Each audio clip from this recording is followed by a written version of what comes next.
afternoon. Thank you all for joining us out here at Lake Quannapowitt on this. It was going to be a beautiful day. I'm pleased to be joined at the podium by Wakefield Police Chief Rick Smith, Wakefield Fire Chief Michael Sullivan, Sergeant Bruce O'Rourke from the State Police assigned to my office, Captain Mary Walker from the Environmental Police, Lieutenant Gurbalakis and Lieutenant Brulette, also from the Environmental Police, Mike Waronka, the CEO of Action Ambulance, Dave Portman, the owner of Action Ambulance, and Adam Rogers, the Executive Director of the Boys and Girls Club of Stoneham in Wakefield. I am grateful, as I always am, to have these community partners and law enforcement partners here with me today. We issue this public safety alert to prevent drowning. As you know, summer officially began 2 days ago, and with this string of, up until 5 minutes ago, beautiful weather that we've been having and what's predicted for the weekend, we are very concerned, especially given the number of bodies of water we have across Middlesex County. The Merrimack River, the Charles River, Concord River, Walden Pond. We have altogether 136 ponds and lakes and 22 rivers in Middlesex County. They obviously offer any number of opportunities for recreational activities, but yet far too often, and we have already seen this in the last few days, that fun turns to tragedy in accidents that could have and should have been avoided. You see here, Sergeant O'Rourke is with us. The state police assigned to my office respond to all drowning incidents across Middlesex County. And when they go out there, and as we look at these, we always see that a couple of simple questions being asked before you get in the water makes those preventable. So the two questions we want people asking all the time when they get to the water are, is there a lifeguard on duty, and am I allowed to be swimming here?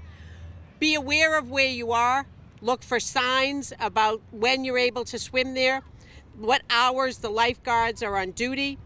For parents of young children, remember, never let your kids swim alone. Actively supervise kids when they are in the water.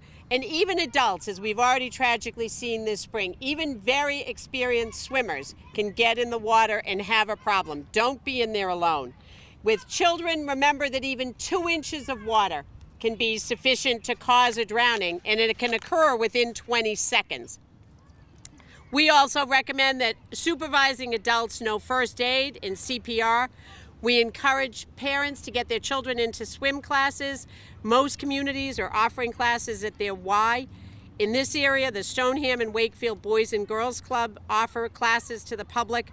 Various opportunities are available to become certified in first aid. Middlesex Community College, the American Red Cross, the American Heart Association, and many community hospitals offer either free or very low-cost courses in that.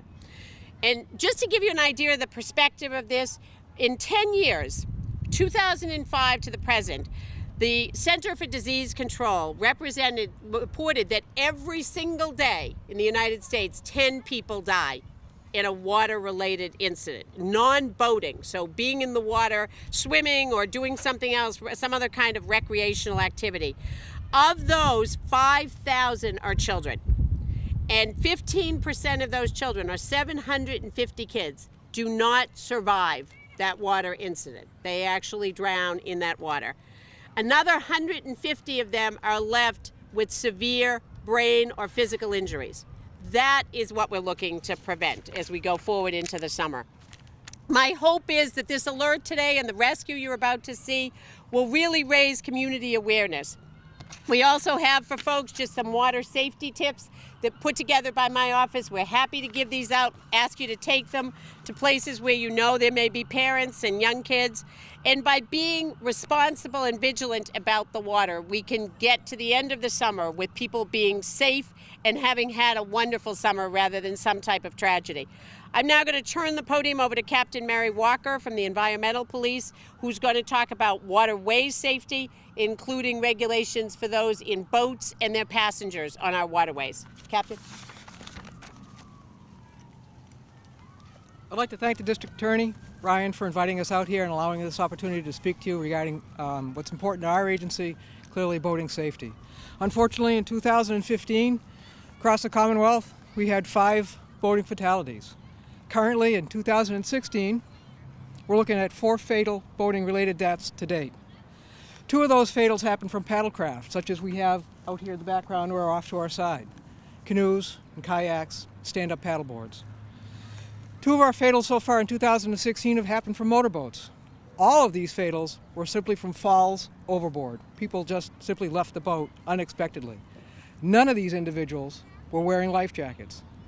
Again, the simplest thing is putting on an inflatable life jacket or inherently inflatable device such as we have here behind us can save your life. It takes just a mere moment to put a life jacket on to make an entire lifetime of difference. When we talk about wearable devices, we obviously want them to be size specific for whom they're intended. They're not all equal. If you have a small child on board, please make sure you have the size appropriate device for that small child. As a district attorney had just mentioned, the importance of, again, preparation and active supervision. But again, make sure those children are wearing the life jackets when they're aboard vessels. The Commonwealth requires by law that kids under 12 underway aboard motorboats should wear life jackets at all times. We highly recommend them for everybody on board boats when they're underway at all times. The life jackets need to be serviceable. If they look worn and tired and beat up, replace them. They need to be U.S. Coast Guard approved. They come with an inherent label on it. We ask that you read the label and make sure again that they're size specific for whom they're intended. Like anything else, the best device is the one that you're actually going to wear. They come in all different shapes and sizes, as you can see here behind us. And again, we hope that you actually put the device on and wear it. The other role that we'd like to talk about, unfortunately, in boating accidents is the involvement of liquor. Operating under the influence is a similar offense as a motor vehicle here in Massachusetts. If upon conviction, there's a loss of your motor vehicle driver's license for operating a boat under the influence. Again, we hope to have a safe and enjoyable summer here across the Commonwealth. In just a few moments, to take the time to actually put your life jacket on can make a lifetime of difference. Thank you. I'd like to turn this over to Chief Rick Smith, Wakefield PD. Thank you. Thank you, Captain, and thank you, District Attorney Ryan. Good afternoon. We all heard the District Attorney speak eloquently about the numerous waterways and the bodies of water, not only in the Commonwealth, but within the Middlesex County. We're here also to inform members of the hazards that we have and we all share in our homes, in our neighborhoods, in our backyards. Drowning can occur in as little as 2 feet of water. With this in mind, it is important and it's critical that homeowners and parents recognize the need that garden, landscaping features, they're also drowning hazards, as well as koi ponds, fountains, waterfalls, water bowls, and other property features. And these features are particularly dangerous to children. Young children, and a child's head grows faster than the rest of their body. Therefore, they're inherently top-heavy. Having said that, when a child falls or gets near a body of water, they tend to go in head first and face down. And a young child is not capable of turning themselves over to rescue themselves. Homeowners should be aware of this and should never leave a child unattended near any type or body of water. It's also important for parents to understand that if they've purchased kiddie pools for their children, a child can drown in a kiddie pool, and if a kiddie pool is left unattended, rainwater can accumulate, thus causing a drowning hazard. We strongly suggest that if you have a kiddie pool, you flip that over at the end of the day to ensure that there is no standing water in it. Young children have also been known to drown in buckets, so a child should never be allowed to play with a bucket of water while he is unattended. And of course, there's the hazard of above ground and in-ground swimming pools. They should be secured properly at the end of the day. Young children should never be allowed to be around a swimming pool, an in-ground pool, or any other pool while they are unattended. Massachusetts code requires that pools be secured by a fence or some type of a blocking unit at least 48 inches in height. Please know that your city and town may have additional restrictions on pools. Please check with your town hall or your city hall to ensure that you're in compliance. Being a responsible property owner and a responsible parent is the best form of prevention. We also want to remind members that there are a numerous number of bodies of water throughout Middlesex County.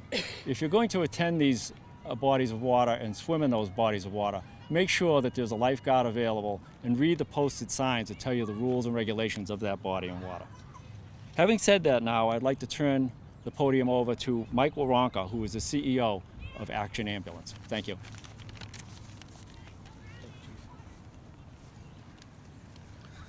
Thank you, Chief.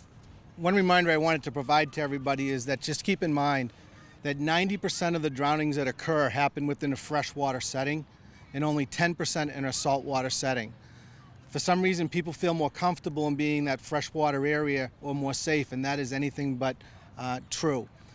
From a medical perspective, drowning is truly a traumatic type of injury that occurs within the body. And we also have a problem with hypothermia as well. So we're dealing with two significant conditions that affect the body.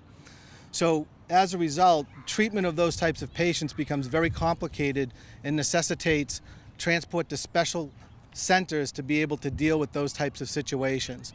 What we recommend, if somebody is a victim of drowning and they're not breathing, and the heart's not beating, we want them to start CPR as soon as possible and keep CPR going until EMS can arrive and/or first responders arrive to the scene. CPR is definitely the best chance for survival. Hypothermia can help in terms of preserving a person to be able to allow us to do a special type of rewarming procedure, which does increase their chance of survival. So what we want to do is put every effort forward to make every attempt to perform CPR on that person. Obviously, calling 911 and working with the first responders and locating the drowning victim is very difficult as well. So please know where you are.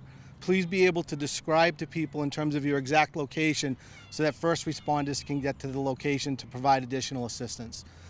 Thank you for your time and attendance today. And please just keep in mind, freshwater is a very dangerous situation. And with that, I'd like to turn the podium over to Adam Rogers from the local Boys and Girls Club. Thank you.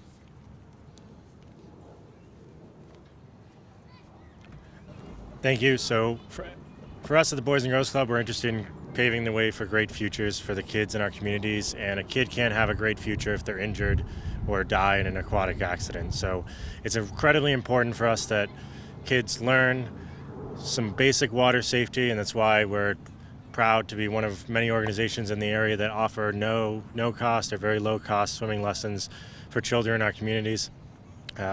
So if you're interested in swimming lessons, I encourage you to contact your local Boys and Girls Club, contact your local YMCA, your local rec department. There are many opportunities available in Middlesex County, and you should know that you should take advantage of those opportunities to learn some basic swim safety for a child. Studies show that even 2 or 3 classes can make a huge difference in a child's ability to keep their head above water. So it's very important, just even a couple classes makes a big difference. Also, across Middlesex, there are amazing opportunities no matter where you want to swim, where you want to go boating, whether it's a lake, a river, a pond, there's in a pool. There's great opportunities in settings that are guarded, that are inspected, that have lifeguards, have emergency equipment there. So we encourage you to, again, check with your local rec department, with the State Department of Conservation, with your local Boys and Girls Clubs, your local YMCA, and ask about opportunities to swim in the area, and definitely seek those places out. Don't swim in places that don't have lifeguards. But it's very important, teach some basic safety to your children, and also find areas that are lifeguarded. And with that, I'm going to turn it over to Chief Michael Sullivan. Thank you, Adam. Thank you, District Attorney Ryan. Raising awareness about water safety is extremely important during this time of year. I'm going to talk a little bit about the signs of drowning. It is important to realize that a drowning person may not appear to be in distress at all. A drowning person cannot call for help because there is literally no time to exhale, inhale, and call for help. Someone who is drowning cannot wave for help because they instinctively extend their arms to their sides and concentrate all their effort on getting their face out of the water. A drowning person will remain upright in the water with no evidence of kicking. In all, the struggle lasts only 20 to 60 seconds before the person submerges underwater. Sometimes the most important indicator is that the person may not look like they are drowning. A drowning person may have a blank stare indicating that you have less than 30 seconds to get to them. Remember to actively supervise children at all times near any open body of water such as ponds, lakes, rivers, and oceans. When supervising children, remember children playing in water normally make noise. You need to be concerned when they get quiet. Quiet children must be retrieved and checked on. The Wakefield Fire Department, Wakefield Police Department and Action Ambulance, with the cooperation of the Mass Environmental Police, will now conduct a simulated drowning and rescue operation. Wakefield firefighters will deploy 2 trained rescuers into the water from shore to retrieve the person in distress. These firefighters will be wearing cold water survival suits during their rescue. These suits protect the rescuers from the relatively low water temperatures that exist even at this time of year. These 2 rescuers will be tethered to shore by additional firefighters using appropriate rescue ropes. Additional Wakefield firefighters will deploy a boat, which is actually already stationed out on the lake for safety purposes, to assist in the rescue operation.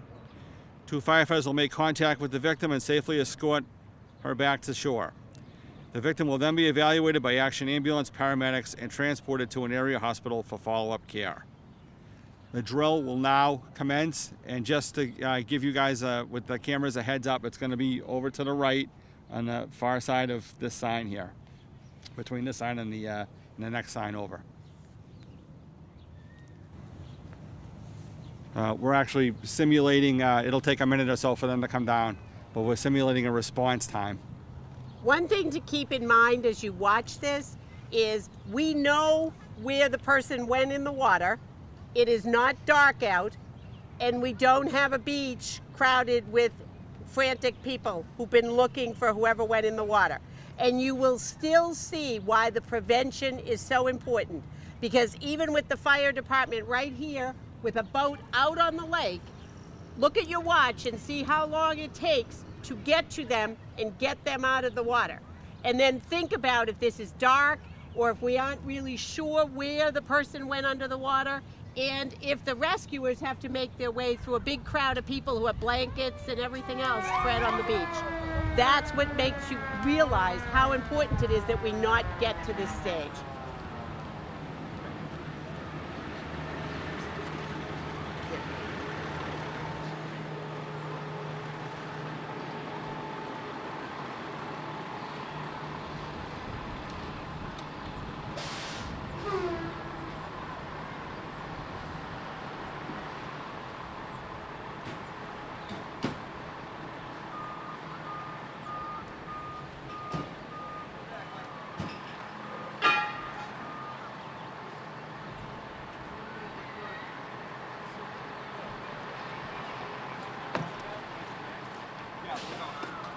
Yeah, straight down behind me. You're out there.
Everybody should have their own.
With all of the bodies of water that we have in Middlesex County, this beautiful weather, we really want people to be alert. Be thinking about, is swimming permitted here, and is there a lifeguard? And then if you are swimming, actively supervise children, watch for people in trouble, and be alert that drowning is a silent tragedy. As you saw from this demonstration, even when it's a planned rescue, it takes a long time. We have Mike Rowe from the Wakefield Fire Department. And I'm wondering, Mike, if you give us a little synopsis of what just happened here today. Basically what just happened is we did a water rescue.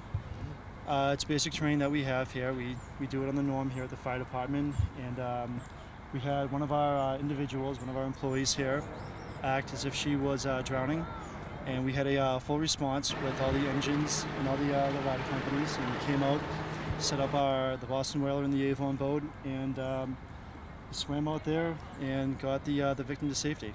You went out pretty far, and that must have been a bit of a struggle. It might have looked like one, but it's not. Especially with these survival suits on, they keep us afloat, and it's pretty easy to swim in them. So, actually, it was about 200 feet out.